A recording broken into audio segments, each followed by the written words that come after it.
talking to them.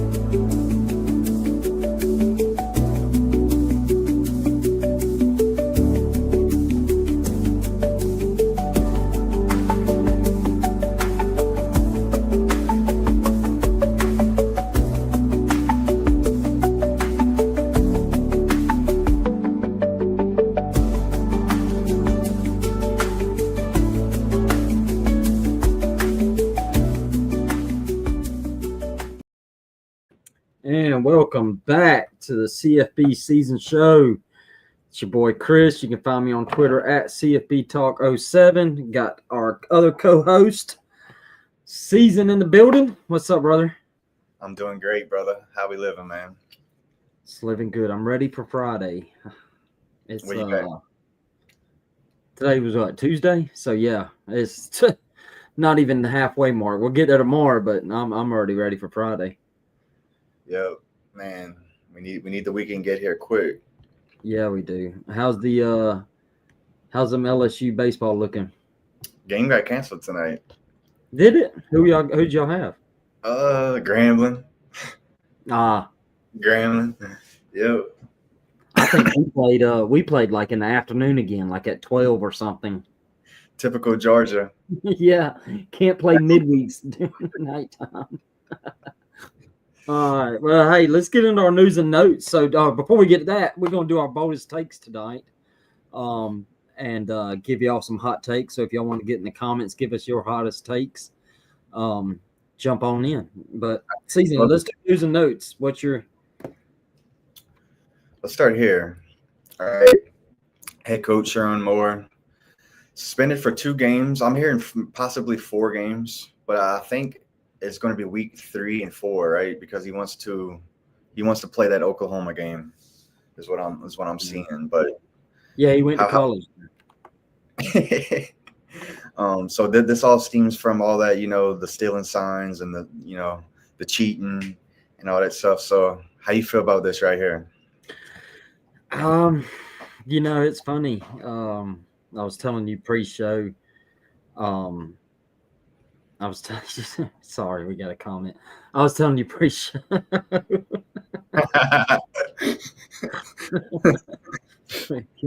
right, Austin. Yeah, he should.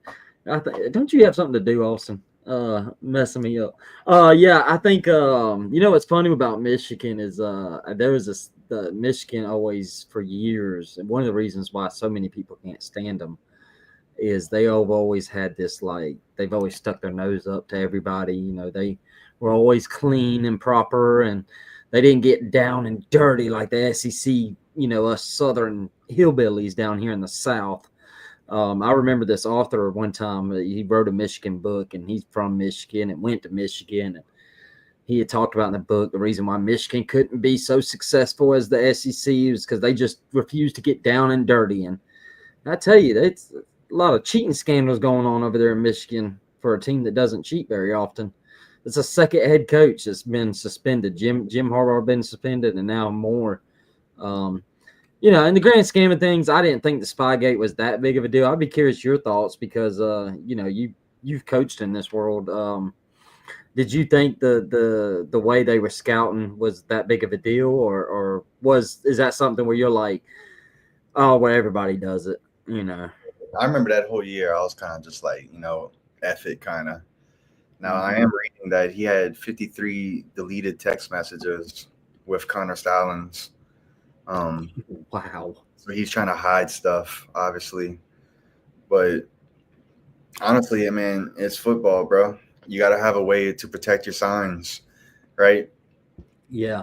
No. Obviously, whenever you have coaches going on sidelines and other games and stuff like that, that's not cool, right? Yeah. Yeah. So I don't know.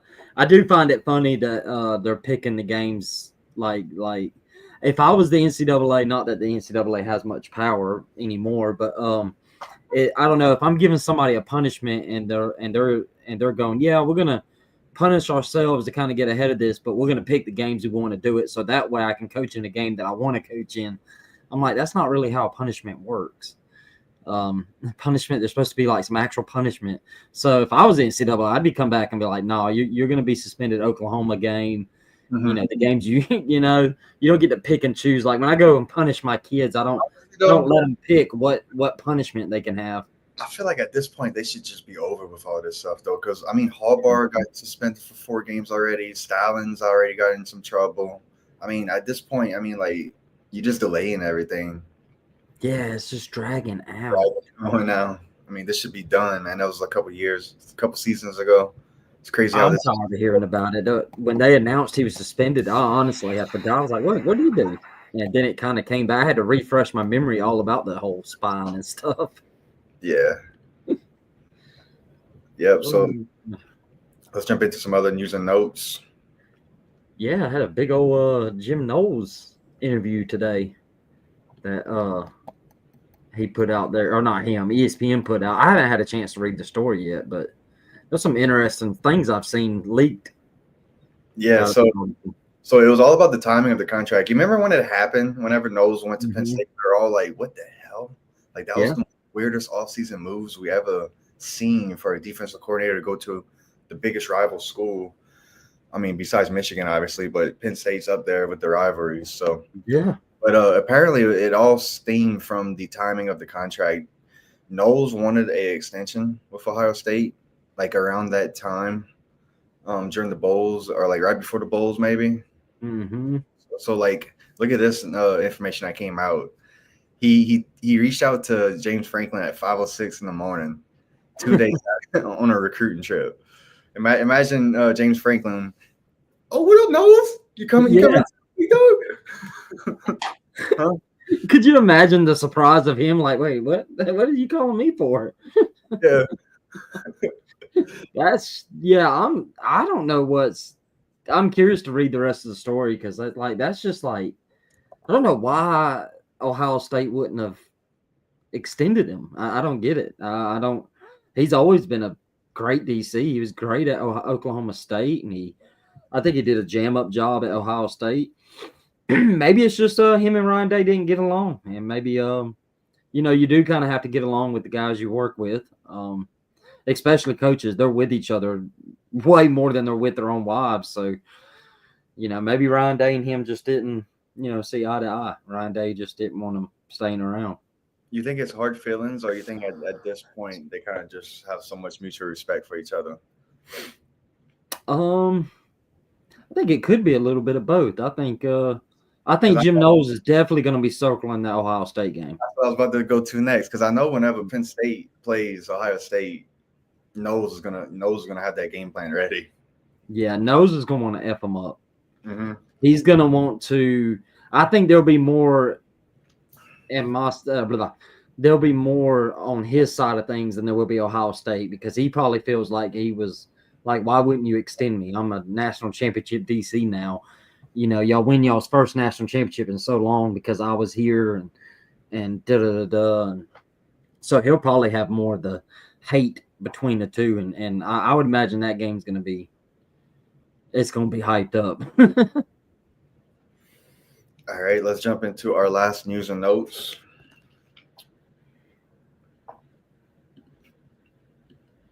How about this right here, dog?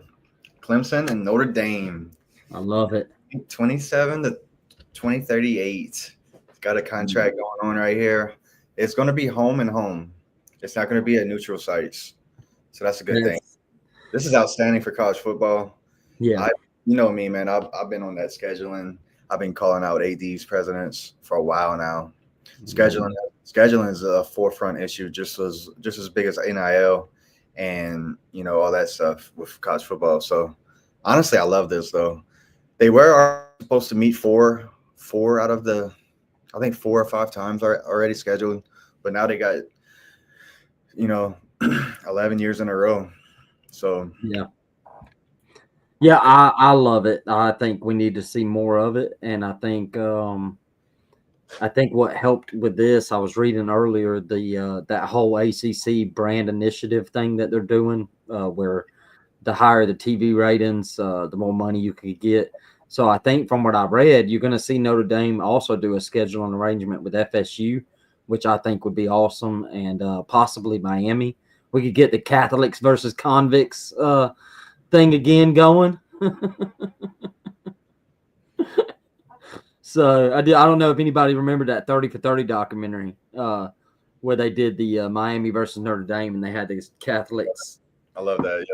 Yeah, so we could get that rivalry back. Yeah, it's always good for college football to have the big brands play the big brands more often. And I hate that it's waited so long. We should have been doing this forever, but they're like 14 playoff and da da da. So yeah, whatever. I think it's great though. Good for college football. Hope to continue to see more of these like this one, Texas and Ohio State playing this year. All that.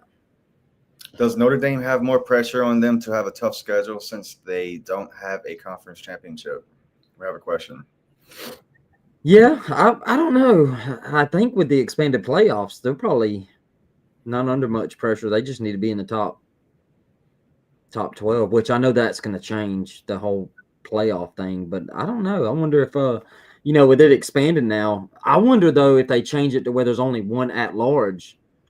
That's probably if he's asking, because of that, because they may go to a 14-team playoff, and I know Season hates this. I don't want to give him a rage, but with the 4 auto bids each, and that would leave one at-large spot. And if there's only one at-large spot, I would imagine Notre Dame would have to start scheduling tougher games to secure that one at-large. If it's like that, they definitely gonna have some pressure. But if they keep it as the same format, I think they'll be all right, Notre Dame. Yeah, if they keep it. I love how my brother over here is trying to keep up hope, but I don't think they're going to keep it the same, brother. I think they're going to change it. I know. I know. But yeah, definitely. All right, you ready to get in some bold takes? Yeah, let's get it, dog. Let's get spicy. Let's get spicy. You want me to go first? Or you want to go first? You go first. All right, I think I'm gonna go. I don't know. I think it's spicy. Well, yeah, I think this is. Everybody would think this is spicy too, because seeing all the post-spring top 25s that are coming out, and remember ours is coming out Thursday. I'm seeing this team ranked number 1 in a lot of them. So I'm gonna go my first bold take. I've got Ohio State going 9-3 and missing the playoffs. I think it's something that could happen. Most of my bold picks, I really think like it could really legit. Like we could see this happening. Yeah. 9-3 misses the playoffs. I just think in like this new era of college football, I think with how hard it is to get depth, like it used to be, like Georgia and Ohio State, they could just like keep all the talent, just kind of hoard in. Like their second and third stringers would be starters for so many teams, but nowadays they're not able to keep depth like that anymore. It's like your 22 is great and elite, but then after that you're starting to see a little fall off from back in the old days. And I think we're going to start seeing more and more national champions go into the following year, kind of taking a step back. Not to the point Florida State did. I don't think we'll see that again. Like they did, they weren't a national championship, but they were like 13-1 and went 2-10, and then Michigan went 7-6 after winning the national championship. I don't think Ohio State would do that. I don't think Ohio State will ever be 7-6. But I just think we could see teams like Ohio State that win national championships. They lost a lot of dudes, and then on top of that, as we've talked about several times, they got a new OC in DC, and I'm not too high on Heartland being an offensive coordinator, and I know Season's curious about it, and I'm also not high on the DC hire. I don't think either of us, me, you, or Austin, was high on it. So that's my number 1 bold take. I'll tell you what, you said 9-3? Yeah, 9-3. Want me to spice it up a little bit more? Yeah, go ahead. 4, big dog. What? Now, hear me out. Yeah. Texas in the opener. All right, 1. Yeah. At Illinois, the dark horse of the Big Ten in October. Yeah, toss that could be. Penn State, Knowles is coming for their heads. Let's say that's 2. And then Michigan at the last. Let's say that's 3. And then Illinois, yeah. I mean, it could happen. Yeah, I mean, obviously, they got to just steal one of those to not get 4. I almost put 8-4. You talked me out of it, actually. You were like, no, no, no, and I was like, ah, okay, I'll do 9-3. Yeah. I think everything else looks pretty manageable though for the schedule. Yeah, yeah, I looked at it earlier. It's not overly tough. Yeah, no. Mm-mm. Yeah, so all right, you want to give us your first bold take? Yeah, here we go. You ready? Let me pull it Yep. up. All right. This is a Heisman take right here. I'm going with. All right. Um, I'm going with my first bold take. Nuss wins the Heisman. Third LSU quarterback in the last 6 years to win the Heisman. That's pretty bold if you ask me, Yeah. especially coming from a Les Miles era where we Hmm. can't even throw a forward pass. It's like, but honestly, if you look at the second year jumps from these guys right here on the graphic, that's when they really make that Heisman season. Burrow did it in 19. Daniels did it in 23. I think Nuss has a great opportunity to make that second year jump with LSU quarterbacks and keep that momentum going. And that's a big bold take I'm going with right here, man. Nuss wins the Heisman this year, bro. Third LSU quarterback in the last 6 years. Ain't it crazy the total flip of that with LSU? With Like the quarterback thing. the quarterback thing? I Yeah. Yeah. mean, It's crazy. I remember me in Austin before I met you, like we would always like yeah. we were always dumbfounded like why LSU couldn't get a freaking good quarterback. And then next thing you know, you got Joe Burrow, you got Jaden Daniels, and then now you got Garrett Nussmeier. Look what Um, Nussmeier's stats he did last year. yeah, That was his first year as a starter. yeah, yeah, and he's being projected. There's a lot of I know it's early, and these mocks mean nothing right now, but he's definitely one of the leading candidates as the first quarterback off of the board on 2026. Him and Arch is So being mentioned the most. if he cuts down his interceptions, Yeah. okay, if he only throws about like six or fewer, all right, and he goes for like 4,000 plus yards, he's that he's in the mix for sure. Oh yeah, absolutely. And this could be the year of quarterbacks. It With is. Sellers. It is Yeah. quarterbacks. Yeah, Sellers, Arch, Garrett, possibly Julian Saying, um, a bunch of good ones. That's actually going to lead into mine. I'm glad you picked that one next. All right. Because we have a conflicting one here. I'm going to go a non-quarterback will win the Heisman for the second year in a row. After Travis Hunter won last year, who's a wide receiver cornerback. Yeah. I Who think. you going with? Well, I wrote down three names for possibilities. Mm-hmm. And Jeremiah Smith, Jeremiah Love, and Ryan Williams at Bama. I don't think Ryan Williams is going to win it. He's probably on the outside looking at it. Jeremiah Smith and Jeremiah Love are my two guys I'm thinking of. I threw Ryan Williams in there as a wild card. Yeah. Like if Bama's quarterback situation went really good and he made and everything went good for Bama, but he was like my wild card. So I wanted to throw in a wild card because I thought Jeremiah Smith was too obvious. If there's a non-quarterback that's going to win, it's probably going to be Jeremiah Smith. But I wouldn't sleep on our boy Love, man. Honestly, I think Jeremiah Love has the best shot out of those three because With the O line that's returning, he's going for 1,500 all-purpose yards, probably even more. I think he goes for 20 plus touchdowns, 15 to 1,800 all-purpose yards. Now, I think it's going to be easier for Love mm-hmm. because of the consistency, the volume. Notre Dame's going to be winning every week. I think for a wide receiver to win it, man, you got to have at least 20 plus touchdowns. Yeah. And Ohio State's breaking in a new quarterback. A wide receiver getting 20 plus, like that still might not even win it. Mm-hmm. That still might not It's even. got to be. I wonder what Devontae Smith's number was. I think he had like 18-20 or 20 Yeah, around that range. something like that. And Hunter, he won more so because of both sides. He didn't win just strictly wide receiver. Correct. Because his wide receiver stats were good, but it wasn't Yeah. like eye popping. I give you Jeremiah Love. But it was more so. Yeah. Yeah, I'm kind of leaning Jeremiah Love. Like I'm leaning Jeremiah Love the more I talk about it because I love what Notre Dame brought back on the offensive line. I mean, they had two starters transfer out because they were told, "Hey, those guys that were hurt that y'all replaced, they're going to be starting again." I think I So, think Jeremiah Loves goes over 100 yards each week and gets 2 TDs on the ground each week. yeah, and I think they got Miami on the schedule. If I remember right, they're playing Aggies again. Yeah. So Yeah. that's two big spotlight games. Two Early, big spotlight games. early he's gonna have about Early too, yeah. 400 yards. The key is you can tell me if you disagree because you love the Heisman. The key is getting hot early and keeping it. Yeah. Yeah. Because That, Travis Hunter, he got hot early, and he didn't. To me, I don't think he let it go at all. There was a little bit of debate with Genty, but for the most part, Hunter kept the race pretty Jen much in. stupid hide out the gate, but what Yeah, hurt you was you need that national spotlight. yeah.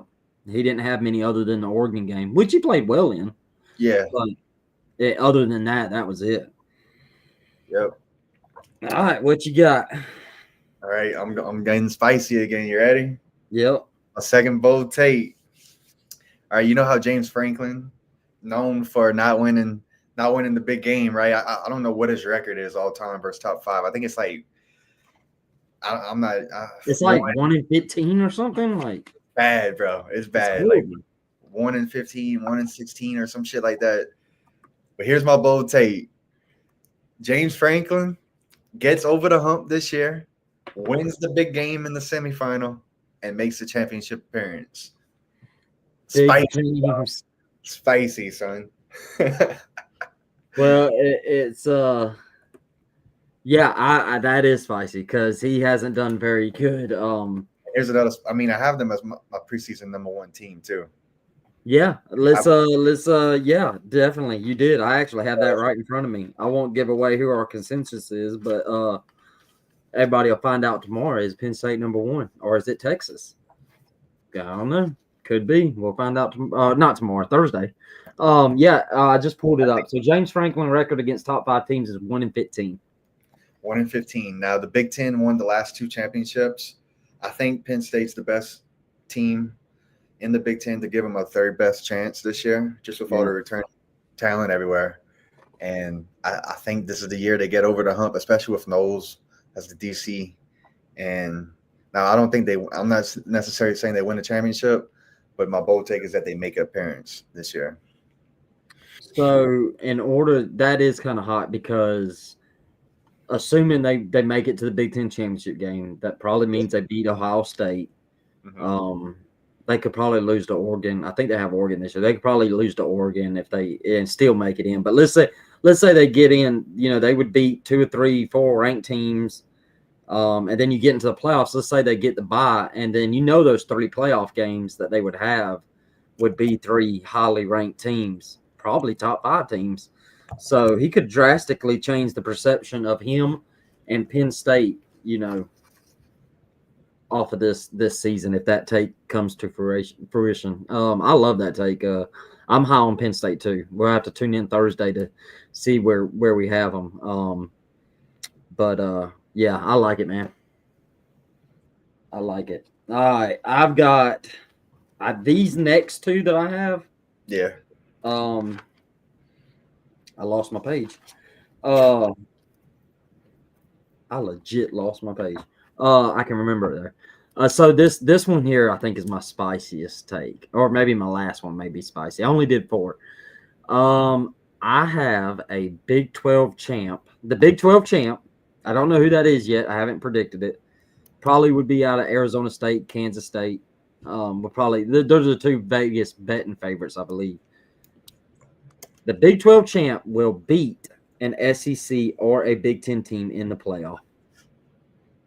We will see our first big upset in the playoff of a lower caliber school, and it will be this year, and it will be the Big 12 champ. They won't win the national championship, and I don't think they'll go I think they'll win that 1 game, probably get beat the next week. But I am picking the Big 12 champ to beat a Big 10 SEC team in the playoff. And I don't feel good about that, but I don't know. I just feel like Arizona State almost did it last year, man. They almost did it. They gave Texas a run for the money, and I could see Arizona State. I could see Kansas State if Avery Johnson gets right and goes back to the quarterback we kind of thought he was. Maybe his legs give somebody a problem. Maybe it's an SEC team that sneaks in at 9-3. Maybe a Florida that sneaks in at 9-3 or something, or something like that. So yeah, that's my real hot take. That one's a little interesting. That one's it's spicy. It's spicy. It's hard for me to get on board on that one. It's interesting Oh, though. I know. It's interesting. So you got the Big 12 champion taking down that SEC team in the playoff, I do. Or Big Ten. or a Big 10 team. Yeah, one of the big two. Okay. Okay. Yeah, I'm going with it, man. I'm gonna live with it. If it happens, I'm gonna get on here and brag like hell. And if it doesn't happen, I'm just gonna act like I didn't say it. So, That's how you got to do it, man. hopefully, some of the people that are not watching tonight don't write this down. All right. Did you have another one? What's that? Did you have another one? I do. Yeah, I got another Okay. one. All right. I'm going with Bryce Underwood, Michigan quarterback. Here's my third spicy take I got for the season. Bryce Underwood leads Michigan to a 10-win season in his freshman campaign. Now, with the head coach, Sherman Moore, suspended for 2 games, I'm a little iffy, but I think he's just picking some winnable games that he's not coaching, though. Mhm. Right? So it don't hurt too bad. But I think that's a spicy take, man. I don't know how you feel about that. Bryce Underwood as a freshman leading to a 10-win season in his first year starting. Oh, I think it's very spicy. Okay. I'm trying not to let a spring game ruin it for me. Yeah. He did have some really impressive throws, but I thought he struggled a lot in that spring game. But I know it's just a spring game, Chris. It's just a spring game. I know. I get it. But I haven't watched football since January, college football. So it's all I have to go off of. It is spicy. But if he's the quarterback, I wouldn't be surprised. I'll put it to you this: I would not be shocked if that happened. You said what? 10-2. You said 10-win season. 10-win season, which would be a playoff. 10 wins would get him to the playoffs. Yeah. Ooh. But you're high on him, so I'm kind of stuck because I trust your evaluations. I'm high on the talent. I'm not necessarily high on everything coming together in year one, but Yeah, that's just a bold take. I think it could come into fruition. I think it's a ceiling if they could hit on everything. yeah. I love it. I'm excited. I hope he wins the job because I just want to go ahead and watch him. Yeah. Do you think he wins it right out of the gate, or do you think they wait? No, he wins it. He should. He wins it. Yeah. Okay. Because they do have that transfer that came in. I got some questions to ask you. Yeah. Will there be an undefeated regular season team this year? Let me look at our top 25.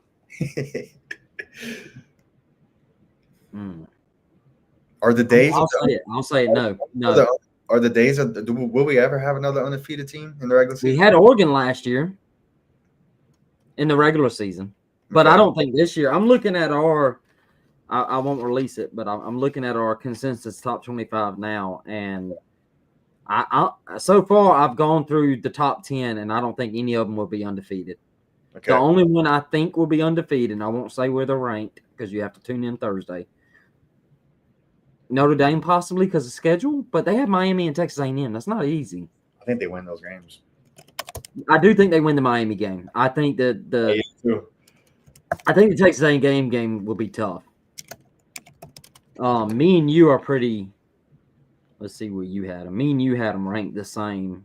I don't think our buddy Austin, who's watching, is very high on Texas A&M. No, he is not. We'll have to tune in Thursday to find out where Austin had them. Austin is not high on Texas A&M according to his rankings. Me and you was. I'm not overly high on A&M though, right? No, I mean, no. You're top 15. No, you're not. You're top 16. Yeah. I won't tell you which number, but I won't tell the people which number, but yeah, you're top 16. I'm top 15. So A&M's one of those teams that get hype every preseason just to go 7-5. Every year, boys, clockwork, dog. That should have been my bold take. Texas A&M will go 9-3. They would not go Come on, bro. Hey, it's not too late, big dog. Come on. Yeah. Well, I do have another one that I think is my spiciest one. Go ahead, Uh, hit me. I'm high on this team. When I was looking at our rankings, let's see. You and Austin are y'all had them in the top 25, so it's not fair to say y'all are down on them. But I'm a slightly higher than y'all, not by much. But I've got Georgia Tech playing, not winning, playing in the ACC title game against Clemson. I can see it. I Yeah, can see they got Haynes King coming back. They got Jamal Haynes or something like that. the running back. He's back. They do lose Singleton. That was a big loss. But I mean, Brent Key's going into his third year. They've gone 7-6, 7-6. I think, and it's been a felt good story. I do think there's a little bit of pressure under him now. Like it's now time to get out of that 7-6 window. And I looked at their schedule, dude. God, where did I write it down? Their schedule. Here it is. Let me tell you this. We're going to discuss this Thursday. I got their schedule right here. I'm going to start naming off teams. You just tell me win or loss. For who? Georgia Tech. Because I went down this rabbit hole and I didn't see very many losses. But we'll see what you think. Colorado, week 1. Give me Georgia Tech. All right, so that's 1. Gardner Webb. Georgia Tech. Clemson, week 3. At home, but I'm gonna go Clemson. all right. Temple. Georgia Tech. At Wake Forest. Georgia Tech. Virginia Tech. Georgia Tech. All right. At Duke. At Duke. I'm interested with to see the Tulane quarterback. With the Tulane quarterback. I wrote toss up beside it. That's a trap game for Georgia Tech. Is. So you're going to go Duke? I want to, but for this purpose, let's lean Tech. For this purpose, Tech. Syracuse. Tech. North Carolina State. I wrote W by it, but it could be a toss up. That's in the same predicament as Duke for me. Yeah. So they're gonna lose one of those, I think. I don't know. We'll see though. All right, we'll go loss with that one then. All right, Boston College. Tech. All right, Pitt. I'm kind of high on Pitt a little bit this year too, but I see they get them at home. So what would make it though? What would they you think 9-3? I mean, if you picked them to beat Pitt, you'd have them at 9 wins. Okay. So you would have them losing to UGA, obviously. I would think maybe you pick an upset there. They did almost beat us last year. So UGA, Clemson, and I think you said Duke or North Carolina State. One of them you thought they would lose. That'd be 9-3. So it's NC State, Duke, and Pitt. Yeah. So I wrote toss ups as Duke, North Carolina State, and Pitt was my 3 toss ups. Yeah. So I could see it, man. I could see them going if they won. Let's see. So they lose that Clemson game. They're Temple, Wake Forest, Virginia Tech. I mean, Duke, Syracuse, North Carolina State's not an easy 3-game stretch, and 2 of those games are away. You know, if they can get out of that 2-1 and then beat Pitt, man, I don't know. We could be staring at a 10-2. Can I say 11-1? If they beat Georgia? Yeah. It's not crazy to think they could beat Georgia. 2 years in a row, they've almost beat us. It's going to come, right? It's going to come. It's going to come. Eventually. And me and you are both not. I mean, we're high on Georgia. We have them. We have them top 10. If this was the year, this would be the year you're saying? This would be the year if they're going to beat us. This would be a good year to get it. Yeah. Not unless you're telling me Jared Curtis is starting tomorrow. Then maybe that would change. Yeah. Overstocking. Yeah. Yeah, so that's all my hot takes. I can't think of. Got a good bit of people in the lobby, man. To all the people watching the show right now, drop a comment. What's your spiciest, boldest take for the season? It could be almost anything, really. Yeah, I wonder if Austin's still watching. Austin, give us a hot take, dude. Come on, Austin, drop something, bro. You scared? Yeah. He wanted to hop on that Jared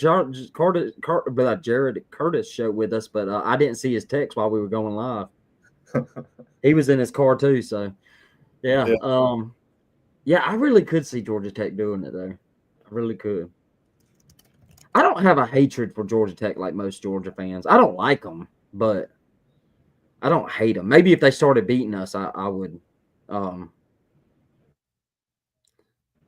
oh, that's spicy. Look at that. Playoff will be with no UGA and no Bama. Playoff will be with no Georgia and no Bama. I could see it. Now, here's the thing, though. Nico, all right, Tennessee just lost Nico. Yeah. Do y'all look at that game more as an easier win now? Would it be crazy if I said I'm more scared of a Tennessee team without Nico? I'm actually more worried. I'm not too worried about this quarterback. He seemed okay, but Josh Heupel was taking some quarterbacks that Hendon Hooker didn't come into Tennessee with a lot of fans. All depends how you view it, man. Like if you like, because I had Nico. You were high on Nico. High on Nico, yeah. I thought he would have gave Georgia and Bama a tougher challenge. Now, see, it's hard for me because I wasn't. I think it's easier. It's easier of a winnable game now for Georgia versus Tennessee. So that adds a win season. That adds a game to get into the playoff. Yeah, I could see though. I really could see. Me and you are both kind of. So honestly, 10 wins. Georgia and Bama. I mean, for Georgia and Bama, I think because of that situation. I'll add on to that hot take. I think either one of Georgia or Bama will not. I think one of them will be in. I think the other one won't. I don't know who yet. I don't know who, but I could see one of them not being in. I'm leaning Georgia because I'm high on Georgia. I mean, not high. I'm not. I don't know. I'm not feeling too good about Georgia this year. I don't think 8-4, but I could see 9-3. Yeah, I could see 9-3, and 9-3. You could get into the playoffs. Maybe. We didn't have no 9-3 get in last year, huh? No, it was close. Alabama, Ole Miss, and South Carolina. So that needs to be a hot take. I think this year we're gonna have a 9-3 team. I could see it. Make it. I could see it, depending on who the team is, what the schedule looks like, who they lose to, because that's what hurt Bama last year is they lost, and Ole Miss, their losses were bad. Like Bama losing to Oklahoma was a really bad loss. Ole Miss losing to Kentucky was a really bad loss. So yeah, if a team goes 9-3, like a Florida, for example, with the schedule they have, like they got Texas, they got Georgia, they got LSU. Oh, I got a hot take. I got another one. Mm-hmm.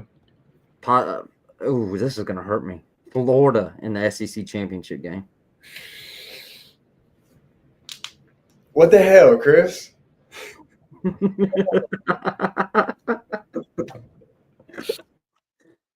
Hey, according to the consensus, we think they are a top 10 team. Tune in Thursday to find out where in the top 10. Man, God. We are pretty high on them as a collective group. Let's see where you had them. You had them higher than all of us, you Florida-loving dude. I dropped them in my updated. Did you? I think I did, yeah. Let me make sure. I think I dropped them too. Hold on. You still was higher than us. Yeah, you were still higher than us.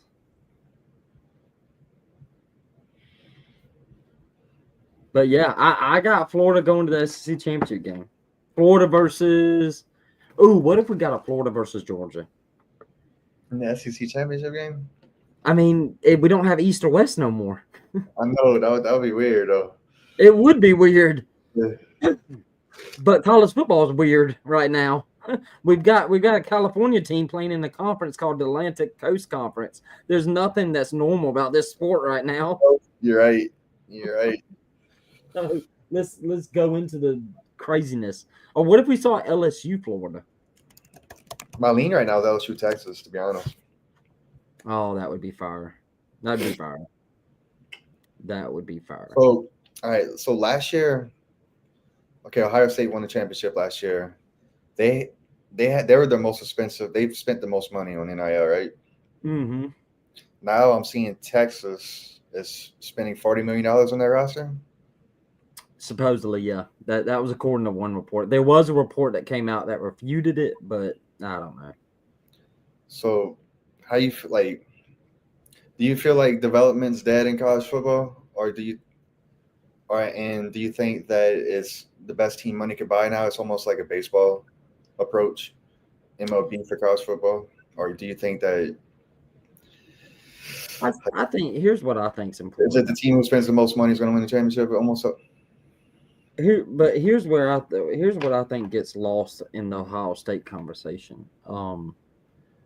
The 20 million that gets floated around, they did spend 20 million, but if you go look at the transfer portal that year, they only brought in 6 kids. I think what gets mis screwed a little bit with Ohio State is they spent the majority of their 20 million retaining the players that was already on the roster. Mm-hmm. And then they went out and took the little bit extra they had left and spent it on Will Howard, spent it on Juckins, spent it on some other guys.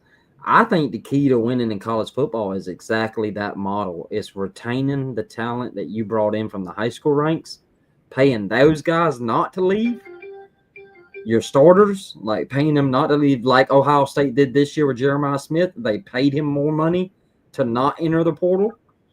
I don't think development's dead. I think development could you make a case that development's more important than it's ever been? Because of like you have so many kids leaving now out of your program, like you've got to develop. Because you only have them for one season, and you got to Yeah, get the most as you can out of that 1 year, yeah. and then the roster turnover. You Hmm. could make an argument for that, for I just think sure. the teams that are going to win are not the ones that bring in 20 guys out of the portal or 30 guys, however many. I think it's going to be the ones that pay the players already on the roster and then go get 5 or 6 guys out of the portal to supplement the few little losses you have. Um, I get kind of, I don't know how you feel. I get kind of scared when I see a team take 20 guys out of the portal. I get kind of worried about that. Like, I like the model, I'm, like what Ohio State's done. Texas, they only took like what 4 or 5 this year. yeah. So the majority of their money was to What's that? retain the talent that they had. And it's like Georgia, you I'm don't a little see hit them. or miss about it. I need. Oh, go ahead. I was just gonna say I'm a little hit or miss about it. I need a little bit Yeah. more to see of it moving forward before I. Yeah, a little But bit more data. I do slightly lean on your opinion on that. Yeah, I don't know. I just think it's important to retain. I think you're seeing that with UGA. I think Brian Kelly at LSU wants to get to that point. I think right now what he's how many did y'all take? Did y'all take 20? Was it Now we probably at 20 because we've been hitting yeah. some more. I think Kelly would prefer to do it the other way. I just don't think Kelly can right now because he's having to get it. I think once LSU and Kelly get it right, they'll switch their line of thinking. I think Kelly would prefer to, get the best high school players, retain them, pay them the money, and then go out and get 5 or 6 kids in the portal. I just think right now he's having to go out and get a lot out of the portal. So I don't know. We'll see. I told somebody it's funny you brought that up about MLB. Yeah, and you're right. The teams that spend the most do win the most. But the Dodgers spend a lot of money. They don't win the championship every single year. Yankee. Yeah, Yankees. I can't remember when the last Yankees World Series was. I may be missing something. Maybe it has been recent, but I think it's been a while. Um, They made it last so year. They didn't win it though. yeah, so um, Money does help, but you still got to go put on your pants and get out on the field and play Dude, 11-on-11. I'm stupid fired up, bro. I'm all in this year, dog. The season can start tomorrow, bro. What, man? I'm I'm going to ready. freak. We're gonna be on our shit this year, man. That's all I know. I never been more Yeah. prepared for a season ever. I'm ready for all the preview magazines coming out because I'm going to buy every single last one of them. Yep, and I'm putting down some money this year, bro. We coming, dog. Yeah. Yeah, Scary we money, are. money, man. That's right. We gotta, man. This year we taking off this year, bro. I can't wait to get just back in the mix of everything. Last year was so fun. Our first year doing everything, and Yeah. We're going to be even better this year. oh, what, man. Even I better. got so many ideas, and just I'm gonna be going through with a lot of stuff this year. Yeah, it's going to be awesome. But, all right, you ready to end it on that? Hell yeah, brother. All right. Well, we appreciate everybody that watched and comments and all that.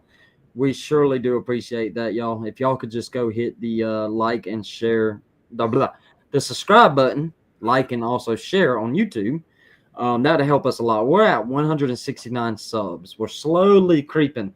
We're both not very patient. We kind of would love to keep it going faster, but we're like really slowly getting there.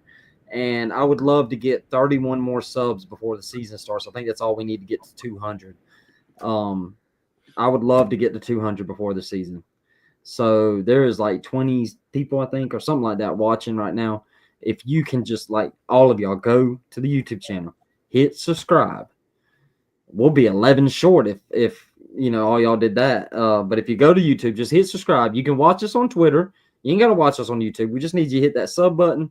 It helps us out. It helps us grow our channel, and it helps gets us in the algorithm of YouTube and all that. So appreciate everybody. We're going to be back. Season will be back tomorrow night with an interview guest. Season, who you got coming on? Daily Joy. Awesome. Yep.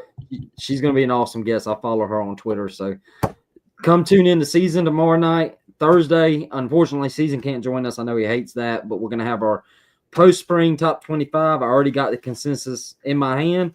Graphic is being made as we speak. And me and Austin will be back here Thursday and have Season in the background cussing at us for whatever picks we made that messed up the top 25. So come join us then. See y'all tomorrow night.